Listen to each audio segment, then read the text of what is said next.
الحمد للہ وکفیٰ وسلام علی عبادہ الذین اصطفیٰ اما بعد فاعوذ باللہ من الشیطان الرجیم بسم اللہ الرحمن الرحیم یا ایہا الرسل کلوا من الطیبات واعملوا صالحا انی بما تعملون علیم صدق اللہ العظیم۔ اللہم صلی علی سیدنا محمد وعلی آل سیدنا محمد وبارک وسلم صلی اللہ علی النبی الامی صلی اللہ علی النبی الامی۔ واجب الاحترام بزرگوں، قابل قدر دینی ایمانی بھائیوں اور بہت ہی عزت و احترام کی مستحق دور بیٹھی سن رہی عزیز ماں اور بہنوں، ہر مسلمان اس بات سے اچھی طرح واقف ہے کہ اس وقت مسلمانوں کے اندر دن بدن گناہوں کا چلن اور رواج بڑھتا جا رہا ہے، اور اللہ سے محبت، اللہ سے تعلق، اللہ کے ساتھ وفاداری، اللہ کے حکموں کی اہمیت، اللہ تعالیٰ کی باتوں کی عظمت، اس کے رسول کی سنتوں سے وابستگی، یہ ساری کی ساری چیزیں ان کے اندر بہت تیزی سے کمی آتی جا رہی ہے۔ حالانکہ اس وقت جتنے جلسے اور جتنی اصلاحی مجلسیں اور جتنی دینی لائن کی محنتیں ہو رہی ہیں شاید کسی زمانے میں نہ ہوئی ہوں۔ جماعت کی لائن سے الگ محنت ہو رہی ہے، مدرسوں کی لائن سے الگ محنت ہو رہی ہے، خانقاہوں کی لائن سے الگ محنت ہو رہی ہے، رسالوں کی لائن سے الگ محنت ہو رہی ہے، اخبارات کے اندر مضامینوں کا سلسلہ ہے، یوٹیوب کے اوپر علماء کے بیانات کا سلسلہ ہے، اور ملینوں کے حساب سے بڑے بڑے علماء کے فالوورز ہیں، پابندی سے ان کے بیانات سننے والے ہیں۔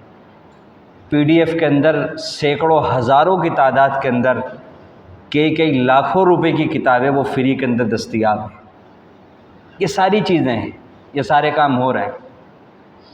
لیکن ان تمام کاموں کے ہونے کے باوجود اگر اثر دیکھیں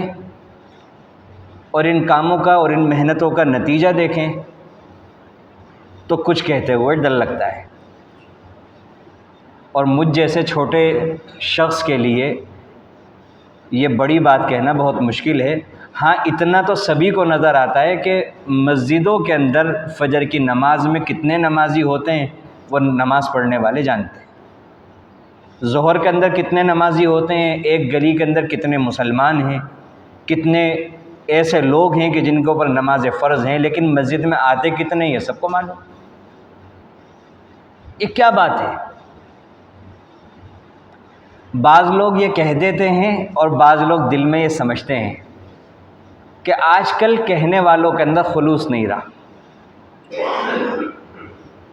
کہنے والوں کے اندر وہ بات نہیں رہی جو پہلے ہوا کرتی تھی۔ یہ بات کہنے والے کو تو اپنے بارے میں ایسی ہی سمجھنی چاہیے، جن لوگوں کے ذمے یہ کام ہے وہ تو اپنے بارے میں یہی سمجھیں کہ ہمارے اندر خلوص کی کمی ہے، لیکن سننے والوں کو یہ بات اپنے دل کے اندر بالکل نہیں آنے دینی چاہیے۔ وہ کیا جواب دیں گے اس بات کا کہ حضرت نوح علیہ السلام نے 950 برس تبلیغ کی اور صرف 72 لوگ مسلمان ہوئے تھے؟ وہ کیا جواب دیں گے اس بات کا کہ بعض انبیاء کو ایک شخص نے بھی نہیں مانا اور بعض کو 2 4 5 نے مانا، بعض کو اس سے زیادہ نے مانا؟ کیا نعوذ باللہ وہاں بھی کوئی کچھ بول سکے گا؟ اخلاص تو دل کی کیفیت کا نام ہے، اور کس کے اندر کتنا اخلاص ہے، کتنی کمی ہے یا نہیں ہے، یہ تو اللہ تعالیٰ بہتر جانتا ہے۔ تو کہنے والوں کو تو یہی سمجھنا چاہیے اپنے بارے کے اندر، اپنے بارے میں کہ ہمارے اندر اخلاص کی کمی ہے، لیکن سننے والوں کو اپنے اندر کمی تلاش کرنی چاہیے۔ اور حقیقت بھی یہی ہے کہ ہر انسان اپنے اندر اگر کمی تلاش کر رہا ہے تو معاملہ ٹھیک ہے، اور اگر دوسرے کے اندر کمی تلاش کر رہا ہے تو معاملہ غلط ہے، وہ شیطان کے قبضے میں ہے۔ 2 اہم عادتیں جو اس وقت مسلم معاشرے کو بہت شدت کے ساتھ جکڑ رہی ہیں اور جن کا تعلق ہے دین کے نیک عمل کی توفیق نہ ہونے اور گناہوں کی لائن کے اندر تیزی کے ساتھ بڑھنے سے، ان 2 عادتوں کا تذکرہ آج ہوگا۔ نمبر 1، حرام کمائی۔ اب جب حرام کمائی کا لفظ آتا ہے تو انسان فوراً دل میں کہتا ہے کہ الحمدللہ ہم تو حرام نہیں کھاتے اور حرام نہیں کماتے، کیونکہ حرام کمانے اور حرام کھانے کا تصور ہمارے ذہنوں میں یہ ہے کہ اگر کوئی سود لیتا دیتا ہو تو حرام ہے، جوا سٹا کرتا ہو تو حرام ہے، رشوتیں لیتا دیتا ہو تو حرام ہے، لیکن اگر کوئی بجلی کی چوری کرتا ہو تو وہ حرام نہیں۔ اور بڑے بڑے دیندار جو اپنے آپ کو بھی سمجھتے ہیں، معاشرہ بھی ان کو دیندار سمجھتا ہے، اور مالی وسعت بے انتہا ہے، لیکن بجلی کی چوری کرتے ہیں۔ ابھی 7-8-10 دن پہلے کی بات ہے کہ کسی اور شہر کے ایک صاحب سے میری ملاقات ہوئی، وہاں دینی اصلاح کے موضوع کے اوپر کچھ بات چل رہی تھی، تو تذکر آیا تو وہ کہنے لگے، اپنے یہاں کا حال بتانے لگے، کہنے لگے اللہ سے منسوب گھروں کے اندر بھی چوری کی بجلی چلتی۔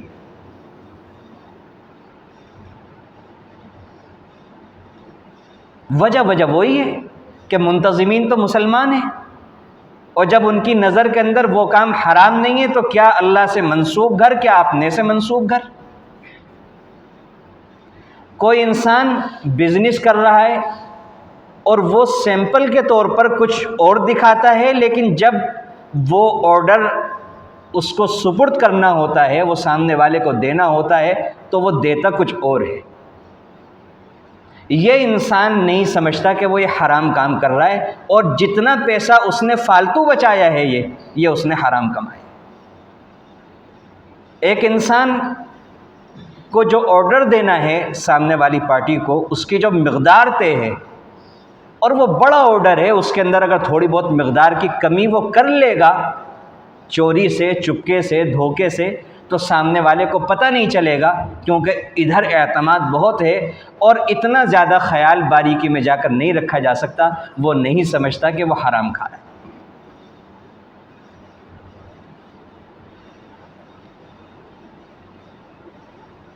چھوٹے چھوٹے ٹھیلے والے، کسی کی دکان کے آگے کوئی ٹھیلے والا کھڑا ہو جائے گا تو دکاندار اس سے کہے گا کہ یہ جو پھل تو بیچ رہا ہے مجھے کاٹ کے کھلا، نہیں تو تجھے ٹھیلا نہیں لگانے دوں گا، لگا کے دکھا آس پاس۔ اسے نہیں لگ رہا کہ وہ یہ جو کھا رہا ہے یہ حرام کھا رہا ہے، یہ حرام نہیں۔ اپنے آس پاس کے علاقے کی کسی بھی دکان کے اوپر کوئی دبنگ طاقتور معزز شخص جاتا ہے اور پوچھتا ہے کہ یہ چیز آپ کتنے کی دیتے ہو؟ وہ اتنے کی دیتا ہوں۔ وہ کہتا ہے میں اتنے کی لوں گا۔ وہ کہتا ہے میں تو نہیں دے سکتا۔ کہ تو کیسا نہیں دے گا؟ میں تجھے گلی کے اندر اور علاقے کے اندر میں کام نہیں کرنے دوں گا، تو کر کے دکھا۔ دینا پڑتا ہے، اور اسے نہیں لگتا کہ یہ جو زبردستی اپنی دبنگائی سے اور گنڈا گردی سے جو یہ رعایت کروا رہا ہے، جس کے لیے وہ راضی نہیں ہے، یہ حرام رعایت کروا رہا ہے اور یہ حرام کھا رہا ہے۔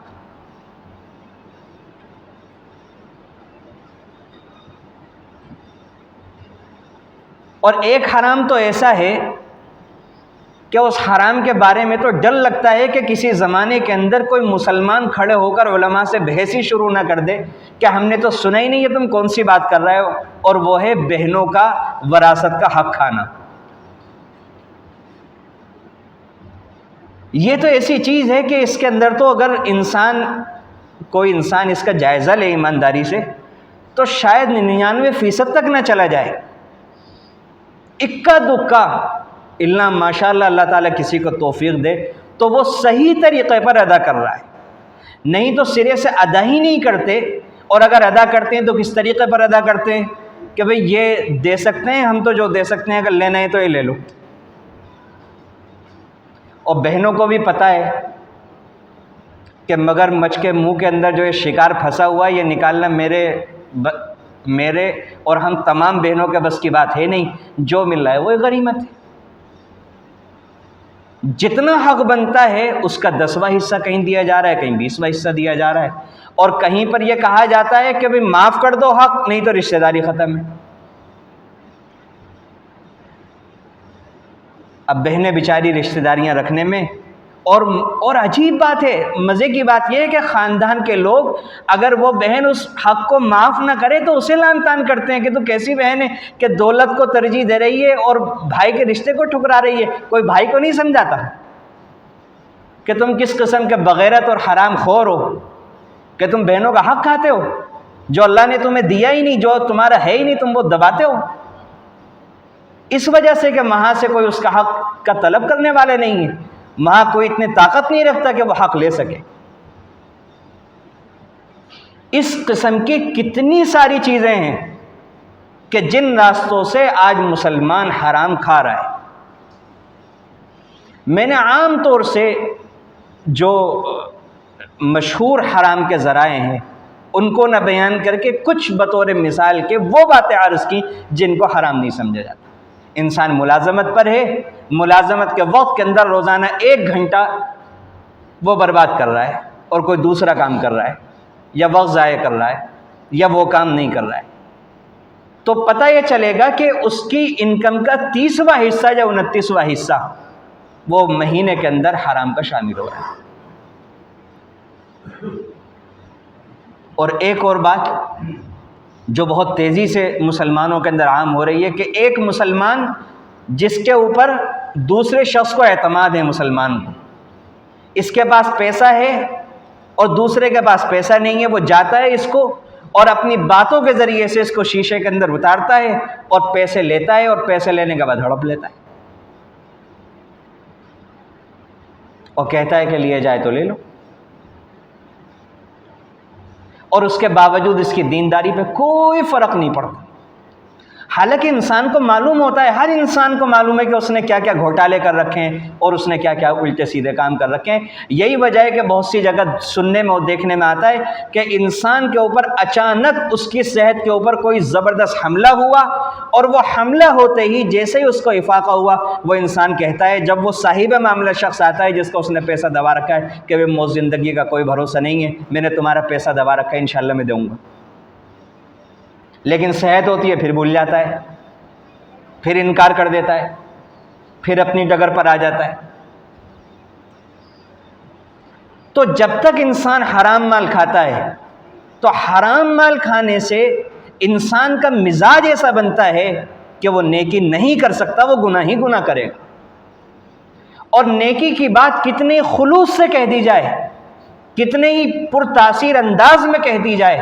کسی بھی مقام سے کہہ دی جائے، کسی بھی مبارک سے مبارک زمانے کے اندر کہہ دی جائے، وہ کانوں کے پردے پر تو لگے گی، دل کے اندر نہیں گھسے گی، اور کوئی نہیں گھسا سکتا اس کو دل کے اندر۔ اور اللہ کے نبی علیہ الصلوۃ والسلام نے فرمایا کہ ایک شخص کے بارے میں کہ ایک شخص سفر کر رہا ہے، سفر کی وجہ سے خستہ حال ہے، جسم تھکا ہوا ہے، بال بکھرے ہوئے ہیں، اور اللہ تعالیٰ مسافر کی دعا کو قبول کرتا ہے، وہ دعا کر رہا ہے یا رب یا رب، لیکن اللہ کے نبی علیہ السلام نے فرمایا حال یہ اس کا کھانا حرام، اس کا پینا حرام، اس کا لباس حرام، فَأَنَّا يُسْتَجَابُ لَهُ، اللہ اس کی دعا کیسے قبول کر لے؟ نہیں ہو سکتی۔ تو حدیث بتا رہی ہے کہ حرام کھانے والے کی کسی بھی لائن سے اگر وہ حرام کھاتا ہے تو اللہ کے یہاں اس کی دعا قبول ہونی بند ہو جاتی ہے، اور کوئی انسان ایسا ہے کہ جس کی دعا اللہ تعالیٰ قبول کرنا بند کر دیں اور اس کا دنیا ہی میں کام چل جائے، آخرت کی بات تو بہت آگے کی۔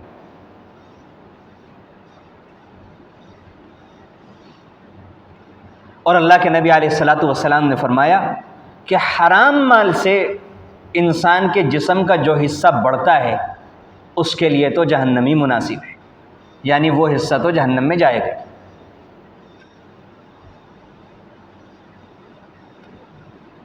اس خصلت کو، 2 خصلتوں کا میں نے شروع میں تذکرہ کیا تھا کہ تذکرہ ہوگا، آج اس کو مکمل کرتے ہیں۔ حضرت مولانا طارق جمیل صاحب نے جہاں بہت سارے لوگوں پر محنت کی، بڑے بڑے لوگوں پر، وہاں ایک شخص پر محنت کی جن کو دنیا نعیم بٹ صاحب کے نام سے جانتی ہے۔ تو وہ شو کیا کرتے تھے، اور ظاہر ہے کہ اس کی آمدنی جو ہے وہ ٹھیک نہیں ہے۔ جب کافی وقت گزر گیا اور اچھی خاصی مناسبت ہو گئی تو حضرت مولانا طارق جمیل صاحب نے ایک دن ان سے معلوم کیا ہے جو تمہاری آمدنی ہے یہ حلال ہے یا حرام؟ وہ کہنے لگے حرام ہے۔ تو وہ کہنے لگے چھوڑ دو۔ تو وہ کہنے لگے میں نے کہا کہ مجھے تو اس کے علاوہ کچھ بھی نہیں آتا، میں کیا کروں گا، میں کہاں سے کھاؤں گا؟ تو حضرت مولانا طارق جمیل صاحب نے ان سے فرمایا وہی بات جو اصل سنا کر میں اپنی بات کو مکمل کرتا ہوں۔ فرمانے لگے کہ رزق دیتا کون ہے؟ کہنے لگے اللہ دیتا ہے۔ تو کہنے لگے جو اللہ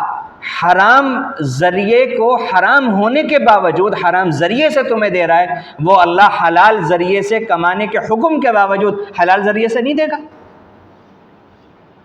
کہنے لگے میری بات سمجھ میں آ گئی اور میں نے ہمت کر لی اور اللہ نے مجھے اس سے زیادہ اور اس سے آسان سہولت والا رزق دے دیا۔ تو انسان اللہ پر بھروسہ رکھے، رزق متعین ہے، جو انسان محنت کرتا ہے، ہاتھ پیر ہلاتا ہے، جتنا رزق اللہ نے متعین کر دیا ہے وہ کھا کر کے مرے گا، اس سے پہلے نہیں مر سکتا۔ اپنی نہ دنیا خراب کرے انسان، نہ اپنی آخرت خراب کرے، اپنے آپ کو جہنم کا ایندھن نہ بنائے۔ اور یہ اتنا بدترین گناہ ہے کہ اس کا اثر انسان کی اپنی ذات تک محدود نہیں رہتا، حرام کمائی کے بعد جو نسل وجود میں آتی ہے وہ نہایت گندی نسل وجود میں آتی ہے۔ اس نسل میں حافظ اور قاری پیدا ہونے کا سوال ہی نہیں، اس نسل کے اندر عالم پیدا ہونے کا سوال ہی نہیں پیدا ہوتا، اور وہ شخص نہایت ہی بد کردار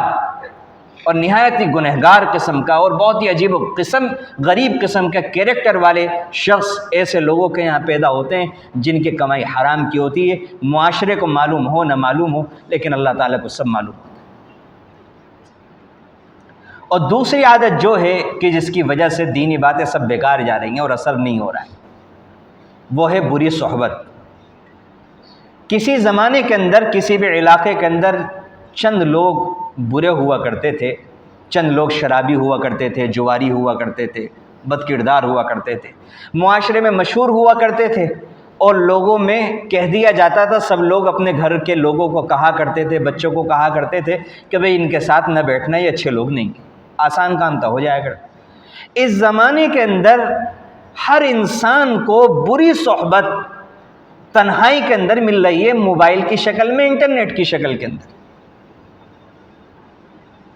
فلموں کے اندر جس کو ہیرو کہا جاتا ہے اور جس کو ہمارے نوجوان بچے ہماری صحیح تربیت نہ دینے کی وجہ سے ان کا اپنا رول ماڈل اور آئیڈیل سمجھتے ہیں اور ان کو اپنا سب کچھ سمجھتے ہیں، اپنی پروفائلوں کے اوپر ان کی پکچر لگاتے ہیں اور ان کے ناموں کے اوپر اپنے محمد نام والے نام کو چھوڑ کر اپنے نام کے ساتھ ان کے ناموں کو لگا لیتے ہیں، ہماری غلط تربیت کے نتیجے کے اندر۔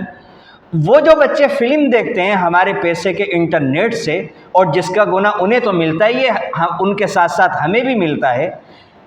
تو ان فلموں کے اندر کیا دکھایا جا رہا ہے؟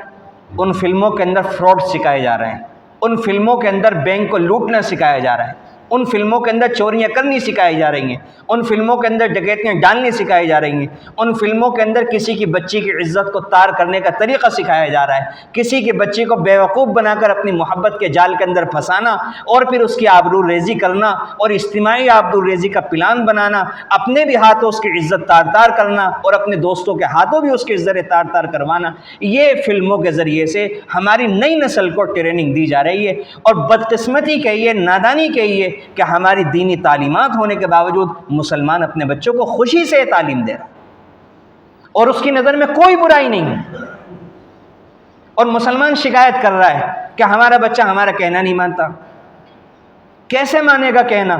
جب آپ روزانہ دن رات وہ جو شارٹس دیکھ رہا ہے، 200-300 روزانہ وہ شارٹس دیکھ رہا ہے، وہ جو فلمیں دیکھ رہا ہے، وہ جو سیریل دیکھ رہا ہے، اس کے اندر جب دکھایا جاتا ہے کہ کسی کی نہیں ماننی، صرف اپنے آپ کو آرام پہنچانا ہے اور عیاش بننا ہے اور اپنے عیش و عشرت کی پرواہ کرنی ہے، باقی کسی چیز کو خاطر کے اندر نہیں لانا، جب وہ صبح اٹھتا ہے تو یہ دیکھتا ہے، رات کو سوتا ہے تو اس کے کانوں میں پڑنے والے جملے آخری یہ ہوتے ہیں، اس کی آنکھوں کی اسکرین پر اور دماغ کے اندر ثابت رہنے والا آخری مضمون اور آخری بات یہ ہوتی ہے، تو وہ فرما بردار کیسے بنے گا؟ یہ تو ایسی ہی بات ہے کہ کسی بچے کا ہاتھ آگ کے اندر ڈالا جائے اور ماں باپ شکایت کرے کہ ہاتھ جل کیسے رہے۔ بچوں کو دین سے بالکل غافل کر دیا، دین نام کے لیے کوئی گنجائش نہیں رہی، وقت ہی نہیں ہے بچے کے پاس۔ صبح اسکول کے لیے روانہ ہو جاتا ہے، اتنے بجے آتا ہے تو وہاں چلا جاتا ہے، پھر وہاں ٹیوشن کے لیے چلا جاتا ہے، پھر فلاں کورس کے لیے چلا جاتا ہے، پھر فلاں کے لیے چلا جاتا ہے۔ اخلاقیات کے لیے کوئی گنجائش نہیں، کوئی وقت نہیں، قرآن کریم سیکھنے کے لیے کوئی وقت نہیں۔ نتیجہ پھر وہی ہوتا ہے کہ چھوٹے چھوٹے بچے ماں باپ اگر کچھ کہتے ہیں تو وہ ایسے جیسے نہ جانے کیا کر دیا، ماں باپ کو مارنے کے لیے تیار ہیں، بدتمیزیاں کرنے کے لیے تیار ہیں، رشتہ داروں سے ملنا نہیں چاہتے، محفلوں میں بیٹھنا نہیں چاہتے، کوئی کام کرنے کے لائق نہیں بچے، بس موبائل چلا رہے ہیں۔ موبائل کی خیالی دنیا کے اندر جب تک آپ رکھو وہ خوش ہیں، موبائل آپ لے لو تو وہ قتل کرنے کے لیے تیار ہیں، قتل کیے ہیں، اخبارات کے اندر پڑھی جاتی ہیں ایسی خبریں، کہ 16 سال کے لڑکے سے 17 سال کے لڑکے سے ماں نے موبائل لے لیا، اس نے ماں کا قتل کر دیا۔